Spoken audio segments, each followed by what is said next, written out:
satu tradisi yang sangat identik di daerah Wawo Bima ini adalah Honggonaru atau tradisi untuk memanjangkan rambut. Jadi kalau jalan-jalan di Wawo pasti sepanjang jalan itu ngelihatnya wanita mau nenek-nenek, ibu-ibu atau anak muda semuanya rambutnya panjang. Nah, saya hari ini mau ikut nih. Apa sih rahasia cantiknya wanita Wawo? Ayo Bu. Memanjangkan rambut bukan hanya sebagai tradisi, tetapi juga sebagai simbol mahkota perempuan di Dusun Maria, Kecamatan Wawo. Tradisi Honggonaru juga tidak hanya sekedar memanjangkan rambut, tetapi berikut dengan perawatan menggunakan ramuan tradisional dari bahan-bahan yang ada di sekitar Wawo. Rempah-rempah di Indonesia tidak hanya digunakan untuk bumbu dapur, tetapi juga sebagai ramuan jamu dalam seni perawatan tubuh. Sejarah mencatat, pada pertengahan abad ke-17, botanikus bernama Jacobus Rontius menuliskan khasiat dari 60 jenis tanaman obat Indonesia dalam bukunya De Indiae Antriusque Natural et Medica. Jacobus meneliti kandungan dan khasiat beberapa tanaman yang kini masuk dalam toga atau tanaman obat keluarga. Di sini ada jeruk, ada cabai Jawa, terus ada kunyit, mangga kering, temulawak. Itu juga ada kelapa yang lagi dibakar. Ini semua merupakan ramuan kecantikan wanita Wawo. Biasanya kalau di Jawa bahan-bahan seperti ini bisa dijadikan jamu. Nah, kalau di Wawo ini untuk masker, terus untuk keramas juga ya Bu ya? Iya. Kita bikin dulu ramuannya.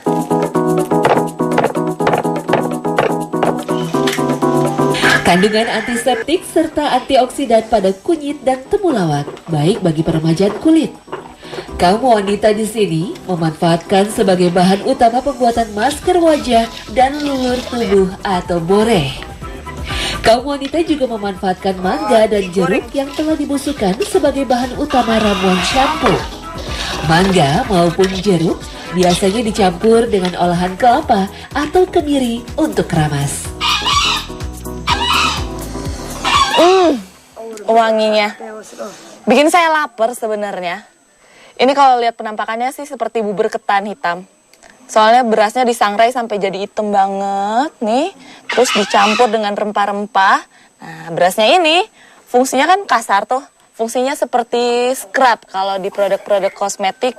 Tapi ini alami nih. Jadi nanti digosok terus sampai dakinya keluar ya. Iya.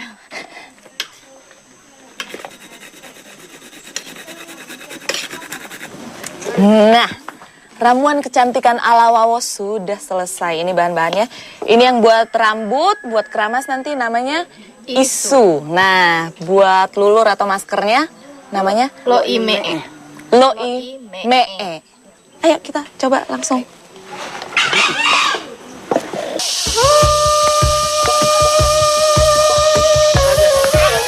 Menyaksikan para gadis serta ibu-ibu yang asyik melakukan isu, saya pun ingin mencoba perawatan kecantikan ala kaum wanita Wawo ini.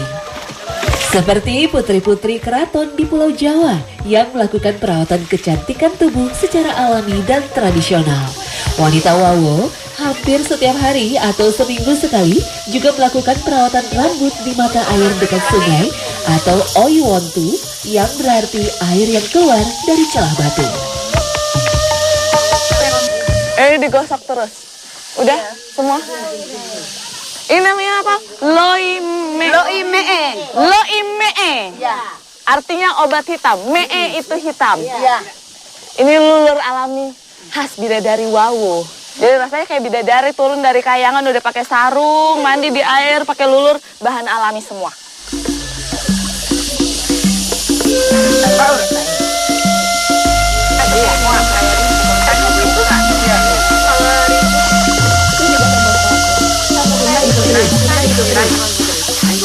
Oh, kalau sudah menikah, pakai lada. Hia Honggo. Hia itu pukul, Honggo itu rambut. Ini pukul-pukul biar ampasnya keluar. Ampasnya jatuh. Jadi yang kita ambil cuman fungsi dari sari-sarinya aja sih sebenarnya. Ini kelapanya bisa diparut, tapi cara mudahnya tadi digigit-gigit terus dikunyah, ditaruh air, lalu sarinya digosok ke rambut. Fungsinya supaya rambutnya tebal, mengkilat, lembut. Nih, lihat rambut perempuan-perempuan, wow, panjang sekali ini. Coba ditambahin rambut saya biar tebal. Bisa? Pakai lagi yang banyak biar tebal.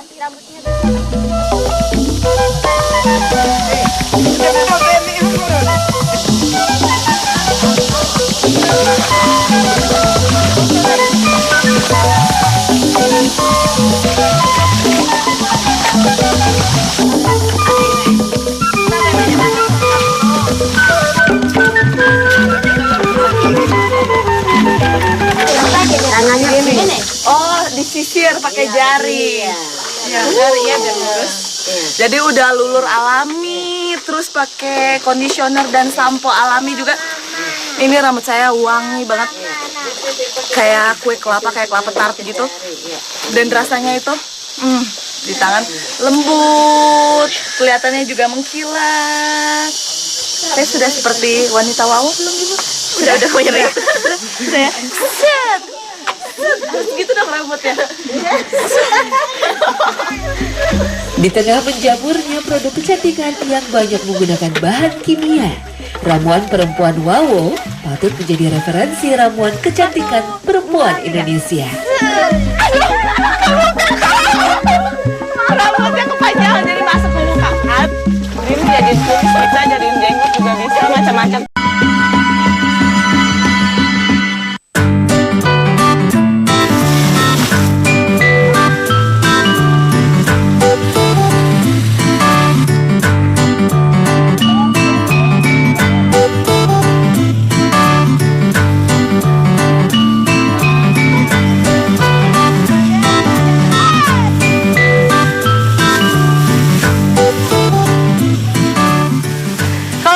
Pergantian musim dari musim penghujan ke musim kering, biasanya masyarakat Indonesia sudah mulai panen dan tanam padi. Nah, salah satunya seperti di Wawo ini, walaupun ini sawah tak ada hujan, jadi panennya cuma setahun sekali, tapi masyarakatnya panen bukan cuma bapak-bapak aja atau ibu-ibu saja, tapi sekeluarga ini sampai adik sini, anak kecil juga ikut panen semuanya.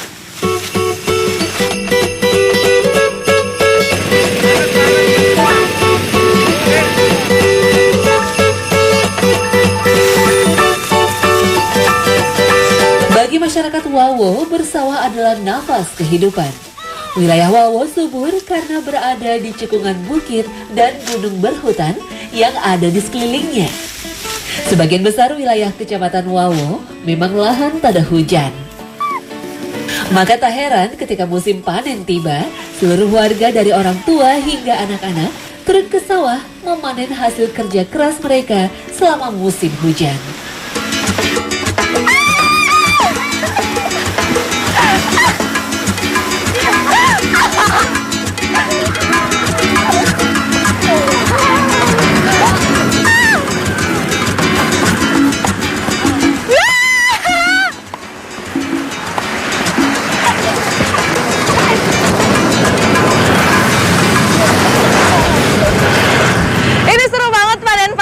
Karena bukan cuman jadi kebersamaan dengan keluarga, tapi ini anak-anaknya juga pada main di sini. Mereka balapan.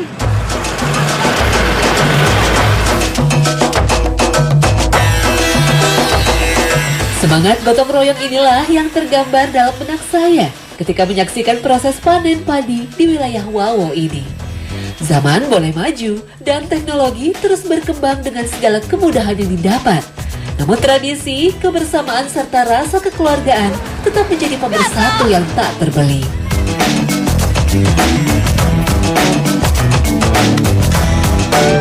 Bagi masyarakat Wawo, proses panen padi tidak hanya sekedar perayaan tanpa makna.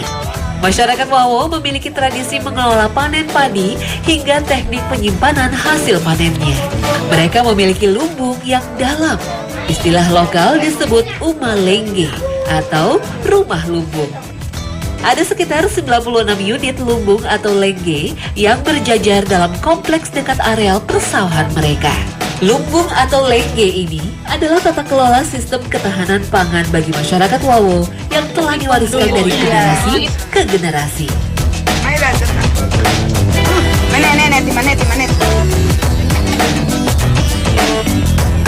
Bismillahirrahmanirrahim. Bismillahirrahmanirrahim. Ini adalah ritual doa sebelum menaikkan padi ke dalam umalengge atau lumbung. Biasanya masyarakat sebagai ucapan syukur mengadakan ritual seperti ini dulu.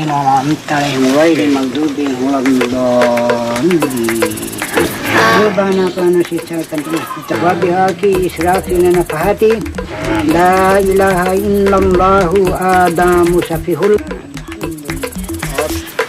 Allahumma shalli ala Muhammad, Allahumma shalli ala sayyidina Ini aja deh.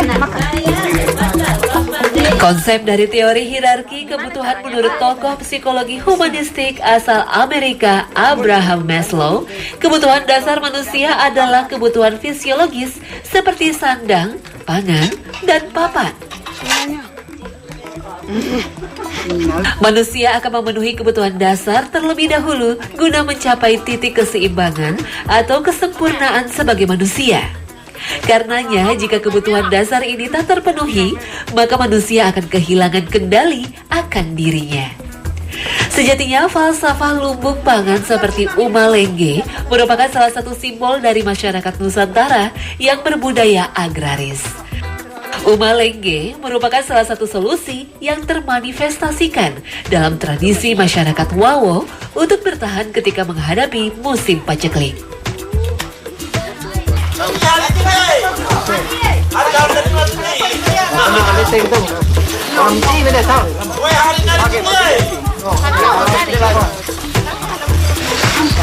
Luas juga ternyata, saya mau lihat di dalam, boleh Pak? Boleh. Isi ya Bang ya. Jadi fungsi dari tradisi umalengge ini tidak hanya untuk menyimpan bahan pangan saja, tapi juga untuk melindungi bahan pangan dari tikus, atau juga kalau disimpan di rumah rasanya terlalu boros. Jadi kalau disimpan di umalengge, kapan dibutuhkan baru datang ambil ya Bang ya.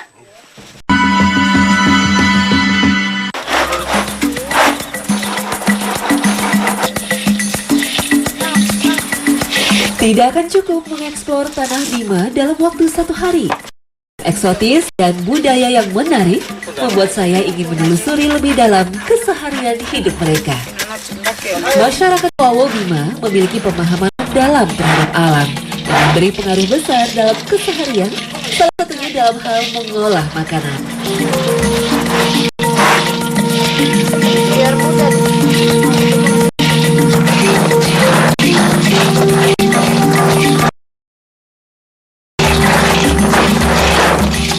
Buah asam, biasanya kalau di daerah lain yang dimanfaatkan daging buahnya saja. Nah, kalau di sini bijinya dapat dimanfaatkan sebagai olahan makanan.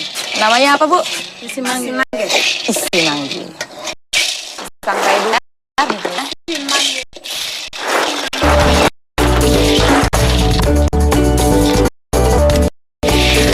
Layaknya masyarakat Nusa Tenggara Timur, di Bima, biji asam akan diolah menjadi salah satu alternatif sumber karbohidrat. Proses pengolahan biji asam ini memerlukan waktu yang cukup panjang.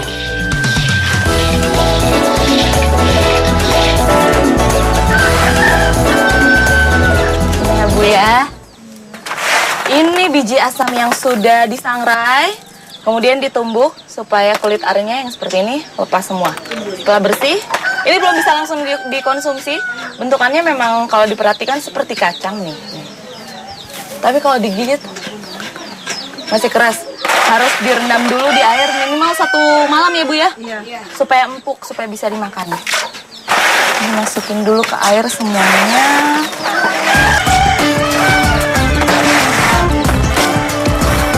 Kuliner di Bima tidak mengenal sayuran yang ditumis.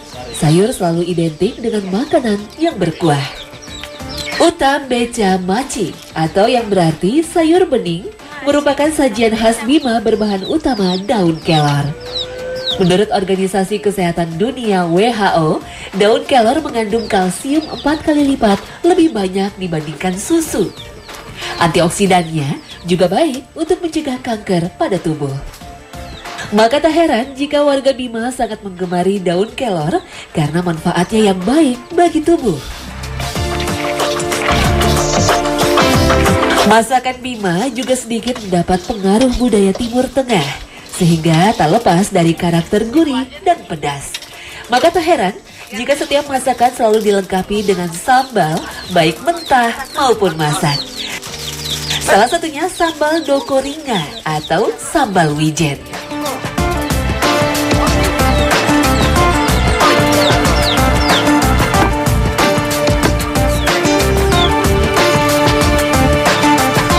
Ibunya jadi berhenti numpuk, saya makan terus. Ini wijennya disangrai terus ditumbuk jadi seperti, kalau dicium sih jadi kayak bumbu kacang sebenarnya. Ini bumbunya cuma garam aja. Jadi nanti makannya pakai sayur, terus ada sambelnya, ada wijennya, dicocol semuanya ya Bu ya. Iya. Jadi sebagai pelengkap makan. Enak.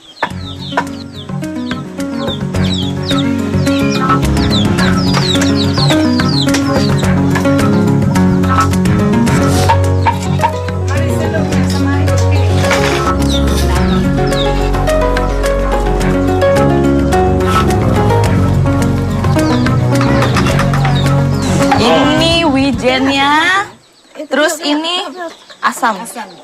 Sambelnya ya Bu ya. Oco Mangge. Oco mangge yang asam. Oco ringa. Oco ringa. Kita coba dulu dicampur semuanya. Meta tingah.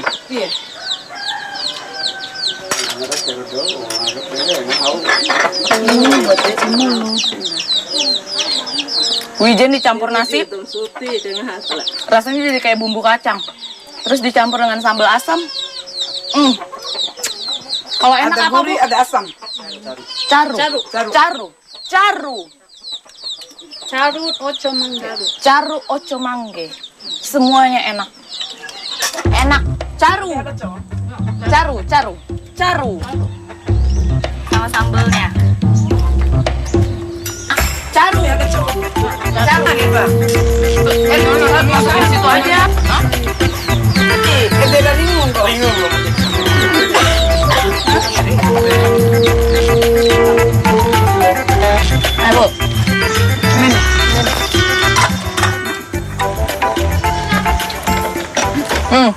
Nasinya udah.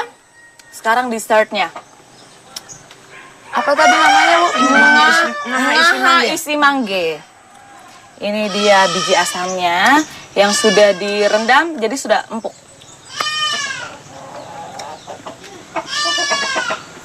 Kayak kacang rebus ya Ibu ya? Iya. Biasanya kalau makin lama direndam makin empuk. Jadi tadi kalau udah makan nasi karbohidrat, ini juga sebenarnya mengandung karbohidrat. Kenyang tambah kenyang. Kalau kenyang apa Bu? Bocu loko. Enak. Tantu. Mai, oh deh.